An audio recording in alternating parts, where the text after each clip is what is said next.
Hi guys, I just wanted to give you my thoughts on IDPA versus USPSA.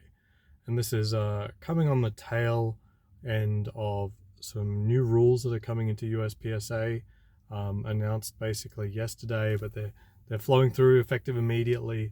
But they really change what you should be considering if you're thinking about entering one of these sports. And I've got a long time now, or at least few years with IDPA and USPSA, and I've been participating in both constantly over that time.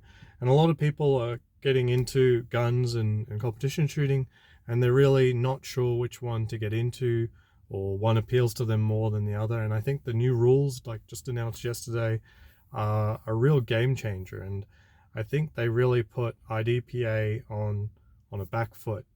Um, so IDPA is a spin-off of USPSA, and that is USPSA is the incumbent, and in the 90s IDPA was started up because some people thought it was getting too impractical, didn't really represent how people like carried guns or used guns defensively in real life.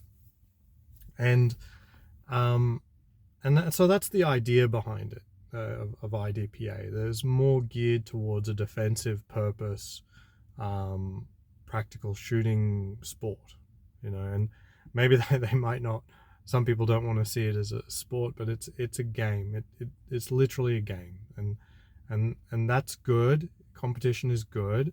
It's not training. It's not, you don't do what's in the game versus real life, but you hope that there's transferability. Like, not all training is real. Doesn't matter how you look at training. Not all training is real.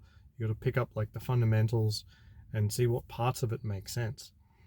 So getting into either sport, I would say IDPA tries to have this bent about being more defensive and being more realistic, while USPSA is more gamer.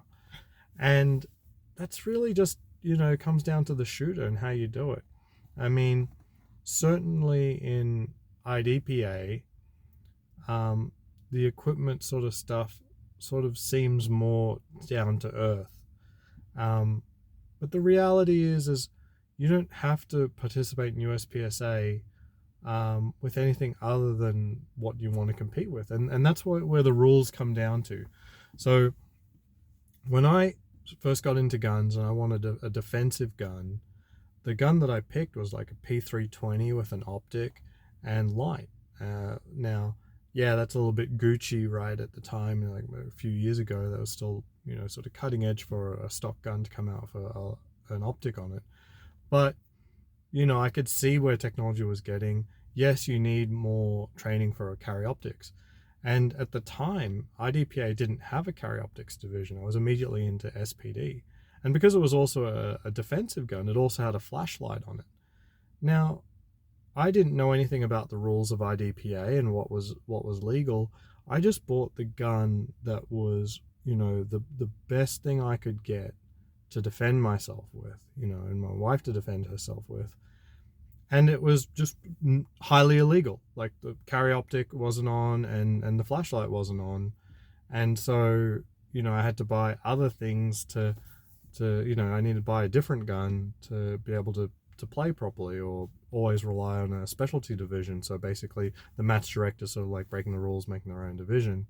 It's in the rule book, but the reality is it's sort of like it's in the rule book so you can break the rules. Um, and so, yeah, okay, eventually IDPA did bring out the carry optics division after the PCC division, and people give me shit about shooting PCC and IDPA, but the reality is PCC was there before carry optics, and carry optics is now probably the most popular division.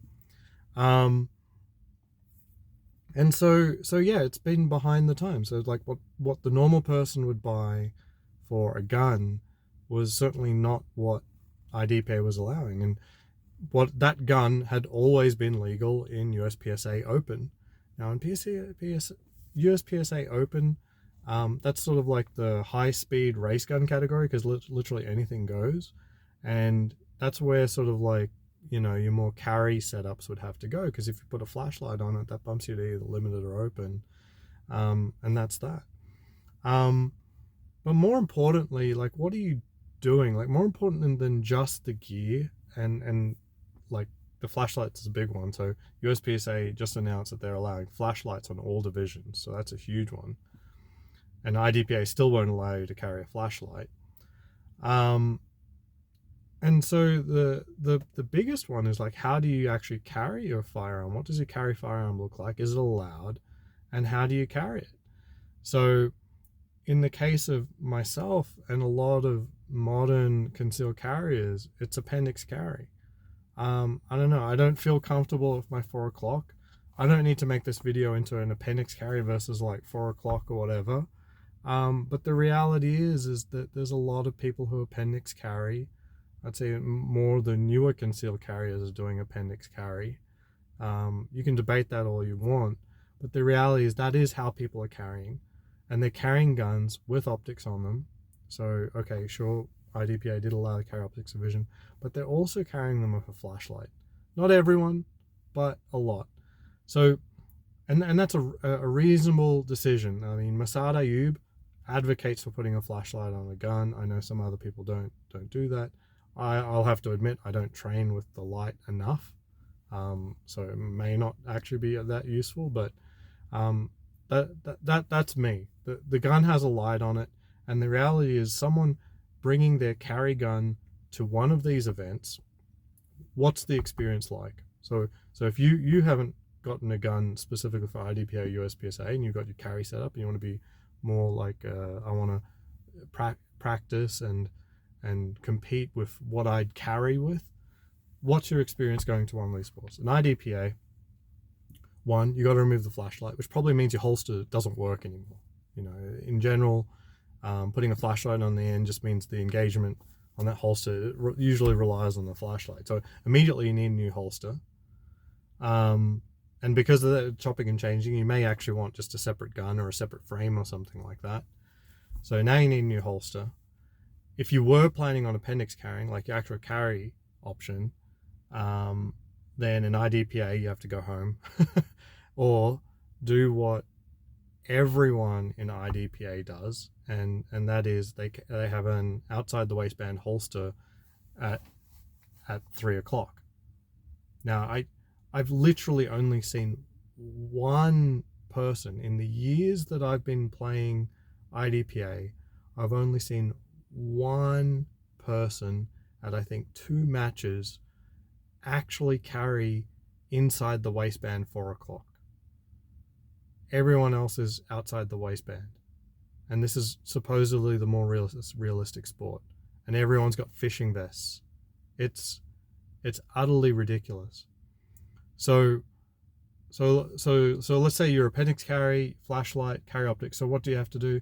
Got to get a different gun or remove the flashlight from a gun, different holster, get your fishing vest on, and start training for a draw that you will never use, because you never carry outside the waistband 9 o'clock unless you're a police officer doing it in duty gear or something. But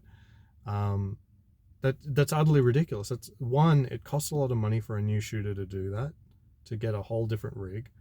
And then what was the whole point of the exercise in terms of defensive carry if nobody is willing to use their actual carry setup because it's not allowed in the rule book? USPSA now, you can go in, you can compete in a competitive division. So if you've got like a Glock 19, 15 round mags, 10 rounds still, that's coming down, 10 round mags, you'll be playing in production. You're playing with lots of other people who have to do mag changes. You'll be playing with lots of other people that have, guns that are striker fired, iron sights on using 9mm. If you've got an optic on it, good for you. You get to use slightly bigger mags if you want to. You don't have to. But the main thing is you're not going to have to train for a new draw that you will never use in a defensive situation, and you do not have to buy different equipment than your carry rig. So you can justify your carry rig being, like, get tier 1 concealments like $120, $130 or something like that. Well, yeah, it's on your person every day, and it's also your competition rig. You don't need to spend another $70 on another holster, a different rig and stuff like that. You shoot what you carry, and that is appealing. And the sport to do that with is now 100%. It was before, but it is absolutely USPSA. Anyway, let me know your thoughts. I think IDPA is just, I don't know what it is. I'd love to see a conversation. I don't know what IDPA is trying to do. Please, like, is it really about defensive stuff, or is it really about fuddy-duddies justifying why they shoot slow? All right. Until next time.